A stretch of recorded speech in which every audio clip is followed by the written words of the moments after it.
AP today has come to mean or adhik paap and or adhik propaganda. And their propaganda just does not stop. Make hit and run allegations, divert and then run away. Now the old allegations are being given in a new bottle. They had made these allegations few weeks ago also that 4.5 kgs of Kejriwal has been lost. His health is under severe stress. It turned out those allegations were also false.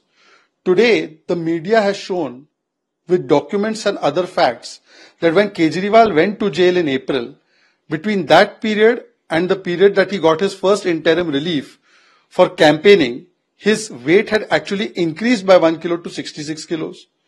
Then after he returned back to jail, after campaigning, his weight on 2nd or 3rd of June was around 63.5 kgs. This has been shown by the media. Today, on 14th July or somewhere around that date, his weight is 61.5 kgs. So nowhere is there a 8.5 kilo weight loss. And even this minor weight loss of 1-2 kilos is perhaps because Mr. Kejriwal has stopped eating food after returning to jail so that he can portray that his health is under stress, so that he can play the victimhood card. Because we have seen that how sugar-rich food was also being consumed so that sugar levels could be spiked.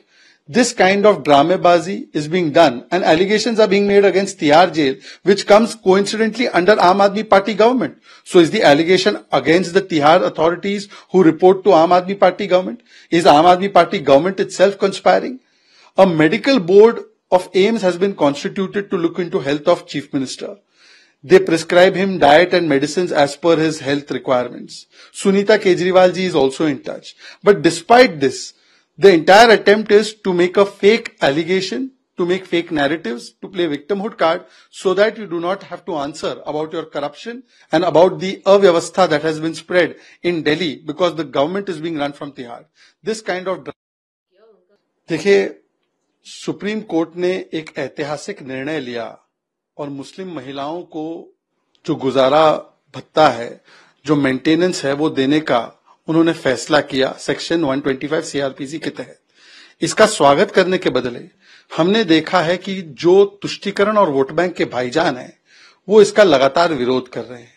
चाहे वो Congress party हो, चाहे वो India alliance के नेता हो, या जब वो खुलकर विरोध नहीं कर पाते तो एआईएमपीएलबी जैसी बॉडीज जो कांग्रेस और ऐसी इंडिया अलायंस की पार्टीज ने उन्हें पोषण दिया है, उनको समर्थन दिया है, वो कर रही है। क्या ये कांग्रेस के इशारे पर ही कर रही है? क्योंकि मुस्लिम महिलाओं के साथ ये सबसे बड़ा अन्याय करने वाली पार्टी तो कांग्रेस ही थी। राजीव गांधी ने ही सुप्रीम कोर्ट ने जब ये फैसला लिया था शाहबानू केस में, उसको पलटाने का काम किया था। किस प्रकार से कट्टरपंथियों के सामने महिला अधिकारों का हनन किया गया, ये कांग्रेस पार्टी इसके लिए जिम्मेदार है। और आज भी जब ये फैसला आया तो कांग्रेस पार्टी के युवराज राहुल गांधी ने राजीव गांधी के कुकृत्यों के लिए माफी नहीं मांगी है। तो ऐसा प्रतीत होता है कि एआईएमपीएलबी शायद कांग्रेस पार्टी और बाकी जो वोट बैंक के भाईजान हैं उनके इशारे पर इस कदम को उठा रही है। और देखिए दोनों का सुर कैसे मिलता है। दोनों मिलकर यूसीसी का विरोध करते हैं, दोनों मिलकर 3 तलाक का कानून बनता है तो उसका विरोध करते हैं। तो कांग्रेस को बताना चाहिए कि कब तक वो महिला अधिकारों का वोट बैंक के लिए हमेशा से बलि और त्याग करती रहेगी। देखिए, हम लोग तो तीसरी बार भी सरकार बनाने के बाद जीत में विनम्र है, पर कुछ लोग हार में भी किस प्रकार से अहंकारी हो जाते हैं उसका प्रमाण कांग्रेस पार्टी है।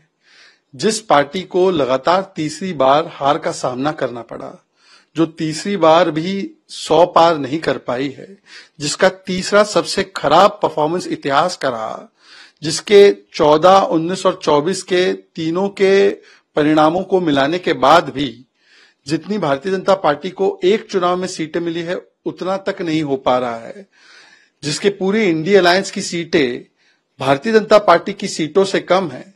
अगर वो हार में भी अहंकार जताना चाहते हैं तो ये उनका अधिकार है, परंतु मुझे लगता है कि इसी अहंकार के चलते अब कांग्रेस पार्टी अपना असली स्वरूप दिखाने लगी है।